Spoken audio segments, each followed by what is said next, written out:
What's going on, guys? It's Wolf. It's a new year, a new administration in the White House, and major changes are coming your way soon. What do you think those changes are good or bad?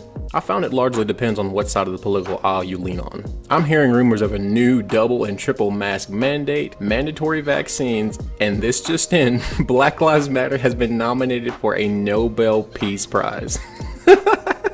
So in today's video, I'm going to be giving you my thoughts on a criminal case that I felt should have received more attention. If you like my commentary, consider liking and subscribing. Before we get into today's topic, I've got some hate mail to respond to. Today's hate mail comes from Keithlin Austin, a schoolmate of mine from back in my high school days. He messaged me a few weeks ago calling me a Tom and saying that I'm not for my people. You can read on the screen. Keithlin was a quiet person in high school, and I rarely ever heard him speak because I was 1000% sure he was always high, but I befriended him. I still consider him a friend, just like most people who disagree with me, even though they may not think the same of me when I speak on current events and politics. That's fine with me. I don't really care. I can respectfully disagree without blocking, canceling, or reporting anyone because I'm an adult who is in complete control of my emotions.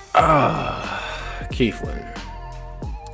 I've got a burning question that I've been wanting to ask you since high school. What in the sweet Australian outback is your torso? You've lost a little weight since then, so congrats to you. People grow into their bodies, but get in the gym, because right now you're shaped like a mantis. Your torso reminded me of Zorak from the Brak Show. Your torso looks like this vase. You look like wine in a sippy cup. Also, drop the squares. Nobody thinks you're cool because you smoke.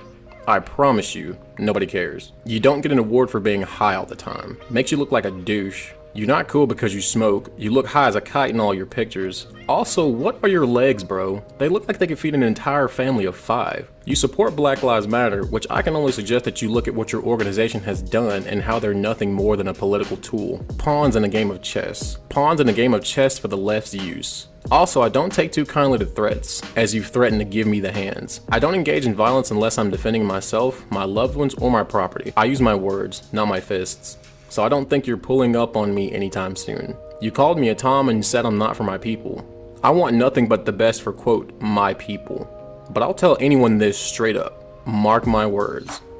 I hold no loyalty to the people with the same color skin as me. I hold loyalty to those who think the same as I do. You guys like to say all the time, all skin folk ain't kinfolk, right? I couldn't agree more. I could never associate myself with people who are constantly whining about racism. That's an excuse used by lazy people. Used by people who aren't applying themselves. I'm very patriotic and a proud American. I love this country and want nothing but the best for it. I hold loyalty to those people who also love this country. I don't have loyalty to people who condemn this country as racist and unfair. If you don't find success in this country, that is on you. My loyalty transcends race. So, Keefy boy, I appreciate you DMing me at least and not tagging me in a status and chasing clout, but you came at me sideways, so I had to fire up my barbecue grill and roast that ass. I hope you wake up from your lost state and realize that not everything is about skin color, and this is why you're calling me a Tom. Your mentality is what makes the other races take us as a joke.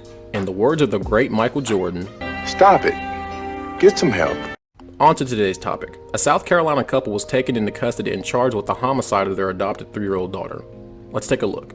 A winner of a Food Network competition show is now accused of killing her adopted child. Authorities in South Carolina say 29-year-old Ariel Robinson and her husband, 34-year-old Jerry, were arrested in connection with the death of 3-year-old Victoria Rose Smith, a child they reportedly adopted. They were both charged with homicide by child abuse after the girl was found to have suffered blunt force injuries, according to the arrest warrants. And the winner of Worst Cooks in America is Ari! Oh my God! Last year, Ariel appeared in the 20th season of Worst Cooks in America and took home the top prize of $25,000, saying she was going to use it to help her family of 7. I wanted to win this money so much for them, to give them a better life. The win made her a local celebrity in her town of Simpsonville. She was named one of the worst cooks in America, and she's from Simpsonville. Ariel Robinson has become a household name. And she appeared on many local shows to talk about her win. But since the charges were filed, the whole 20th season of the show has reportedly been removed from all of the Food Network's platforms. Now she and her husband are behind bars after being denied bond.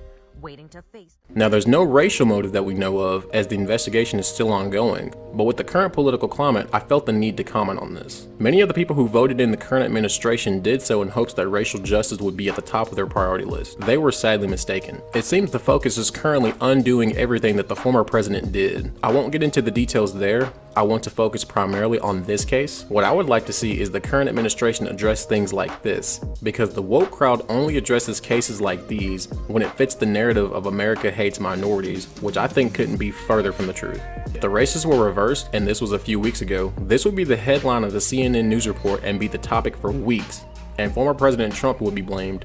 CNN would use this and call it Trump's America. Taking race completely out of the equation for a second and looking at things objectively, I think this was a horrific crime. This woman went from winning a national cooking show to being charged with homicide.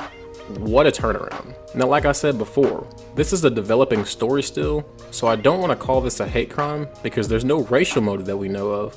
Maybe this could have been a disciplinary action for some wrongdoing by Victoria. I got the belt growing up, but it made me into a man with principles, values, respect for others, and a moral compass. Don't go overboard with the discipline. Make the punishment proportionate to the offense. However, the child abuse theory does check out, seeing as how Victoria was the only one of the Robinsons' children that showed signs of abuse. I hope a thorough investigation is conducted, including one that interviews the other children as well to either confirm or deny the charges brought against the couple. Kids are too honest.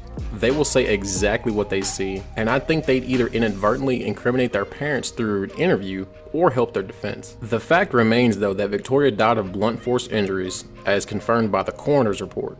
So whoever did this, it definitely was intentional. She was under the Robinsons' care at the time, so they're being charged with the crime. I'd love to hear you guys' thoughts on the case. Do you think it was racially motivated? Let me know in the comments. Also, I want to give a special shout out to one of my biggest supporters, Mr. Christopher Bodden. He likes the content that I put out and keeps encouraging me to continue despite all the backlash that I get. He appreciates how I call things straight down the middle and sends me these motivational messages that honestly keep me going. He also donated to the Wolf Fund. This money goes towards me getting better equipment, growing my influence, and getting my channel up and going. Also, I'm doing a $100 Cash App giveaway to one of my next 100 subscribers. There are about 70 subscribers left until it hits the cutoff, so get your friends to come and join the Wolf Pack. Share the video, like the video, leave me a comment. Rest in peace, little Victoria. I hope we find out what really happened to you in the coming weeks. That's it for the video, guys. Stay safe, stay informed, and don't find yourself in a hot situation like this.